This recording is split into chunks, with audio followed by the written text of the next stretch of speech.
So we just saw how an exponential equation has the variable in the exponent. The x is in the exponent. But when you cannot get the bases to be the same, you have to use logarithms to solve. I will be truthful, you can always use logarithms. I just think if you can see that they're the same base, that might be a little bit easy. So how are we going to use those properties? Well, we're going to use that property that says if I have a number being multiplied by a log, that can be written as the log raised to that power. That's in any base, including the natural log. So we're going to isolate the base. We're going to take either the log base 10 or natural log of both sides of the equation.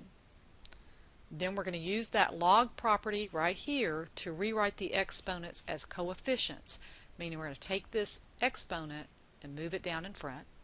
We're going to solve, and then I'm going to ask you to pick up a calculator to get an approximate solution. I will be using the TI-83, which I will also provide for you in class. So let's look at this first example. We have 7 to the x power equals to 60. We obviously cannot get those to be the same base. They're just not going to work. So we've isolated the base. I can either take the natural log, which is base e, which is on my calculator, or I can use log, which is base 10 on my calculator. Well, let's see how it goes. What if I take log base 10 of both sides? So I would write this log of 7 to the x equals log of 60. And you're going, that does not look better. Hold on. Now I can use that property and get that x out of the exponent and make it a coefficient. Now I can solve for x by dividing both sides by the log of 7. So this is my exact solution. Now you go to your calculator to get an approximate solution. So on the TI-83, you have your log button, and notice it already puts a parenthesis, so we're going to put in 60. You've got to close that parenthesis, divide by our log of 7, close parenthesis, enter, and you get about 2.10. Well, what if you would have used the natural log? Everything instead of log you would have had natural log. Let's see what happens here. Natural log of 60, close that parenthesis, divided by the natural log of 7, we should get the same exact answer. It's just a ratio. So this is approximately, I'm going to use my squiggly lines to say approximately 2.10, and I think it was 4. Have to read the directions if you want 2 or 3 decimal places. So again, we can use base 10, which you will see in chemistry classes, or you could use base e, which you would see in math classes. But either one is going to get you the same answer. All right, let's look at number 2. Where's the base that has the exponent? Right here. It's all by itself.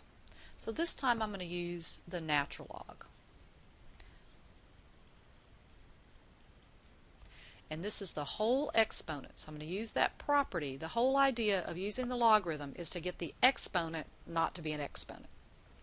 So we have the natural log of 40 equals 2x minus 1. And yes, you need those parentheses. Don't leave them out. Times the natural log of 8. The reason why you need those parentheses is all of that's being multiplied by the natural log of 8. Now I need to solve, so I've got to do algebra. How do I get x by itself? Well, I'm going to divide both sides by the natural log of 8.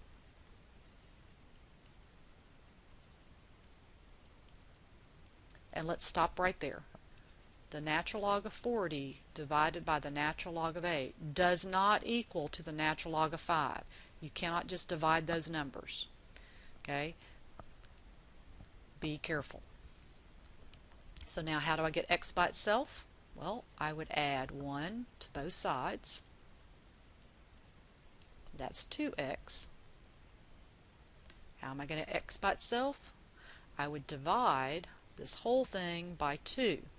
So this would be my exact answer. as ugly as it is. How would I punch that into the calculator? Very, very carefully. Again, I would say very, very carefully. So this is how I would do it. Natural log of 40, close parenthesis, divided by the natural log of 8, close parenthesis. Remember, that's the first thing we did over here. So I'm going to punch enter. What was the next thing we did? We added 1. So I'm going to say plus 1, and I'm going to say enter. On this calculator, enter and equal, same thing. What was the last step we did? We divided by 2. Enter. So do it step by step, the same algebra steps I'm doing on the calculator. So I get x to be approximately 1.387 if I were to round. So I want an exact answer, but I also want that approximate answer. Now, if you are working in base E, that's where natural log is going to save you a lot of time. So our first step is to isolate this base. That means I have to move the 7 to the other side. You have to isolate the base first. Look at your notes. Now I'm going to use the natural log because natural log and E are inverses of each other. We'll see what's going to happen here. Alright, we have to remember a property that if you have the natural log of E to a power, those cancel each other out and it's just the power. So those cancel each other out here. So we have 2x plus 1 equals the natural log of 20. Didn't have anything to cancel out that natural log of 20. Be careful, just over here. So solve for x. So this would be the natural log of 20 minus 1. Then I'm going to divide by 2. So again, this is my exact answer. Now I'm going to get that approximate answer. So let's go back to the algebra. We did the natural log of 20. Then we subtracted 1. Make sure you close that parenthesis. And I'm going to say enter. So we had the natural log of 20, subtract 1. Then we divided by 2. So about really close to 1. 0.998. Next example.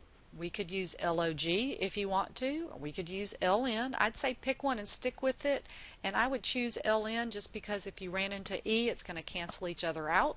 But as you saw in the first example, it really doesn't matter.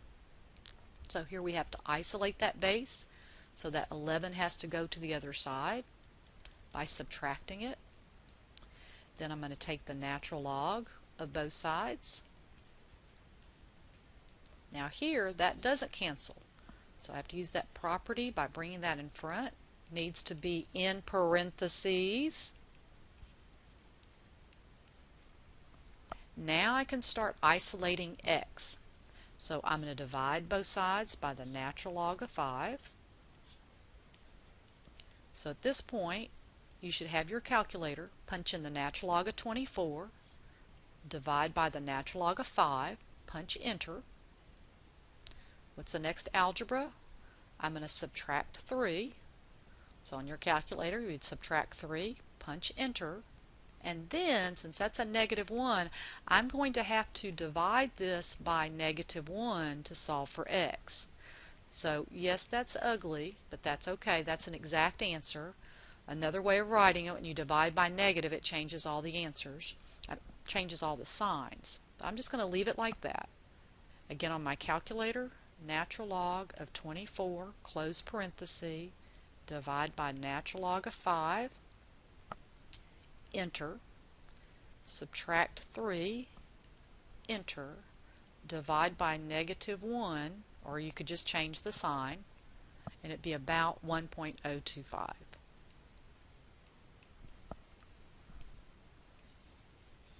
And again, this would be our approximation answer. And as ugly as that is, that's okay. Our last two examples are going to challenge your algebra skills and your calculator skills, so just be careful. We cannot get the same base, so again I'm going to take the natural log of both sides,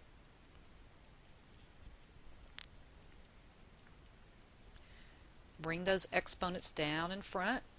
Properties of logarithms allow us to do that. and putting your parentheses, right?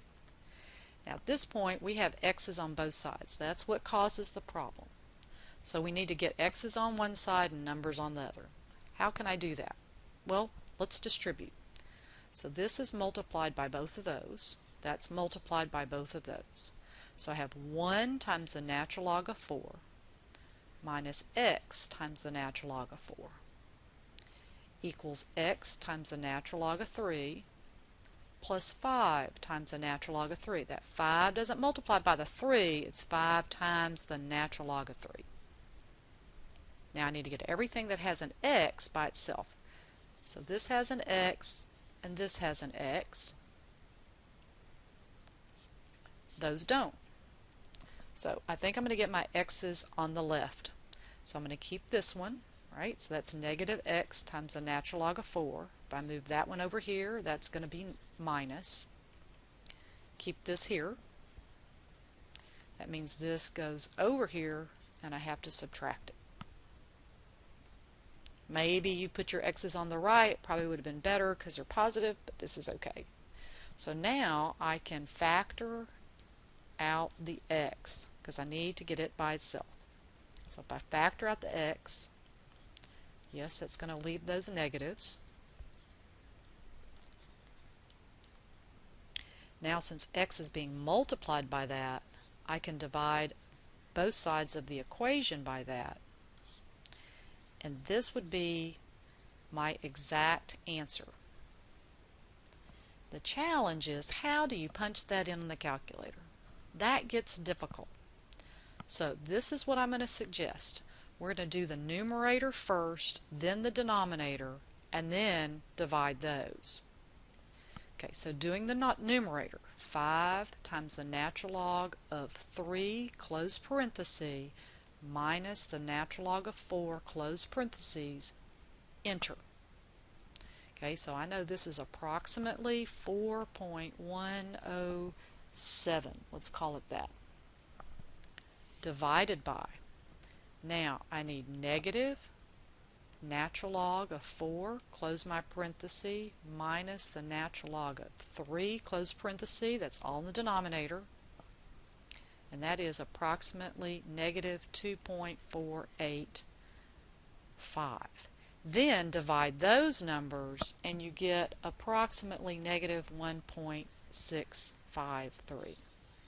Depending on how good you are with the calculator, you could punch all in at one time, but oh my goodness, please be careful. I would like for you to try this example, so pause the video, and then when you think you're done, go back and look and see if we match. Did you get it right? And then the next challenge is punch that into the calculator and you should get about 3.877, let's call it. Kind of depends on how you punch it in, but it should be close to about 3.8, 3.87, 3.88.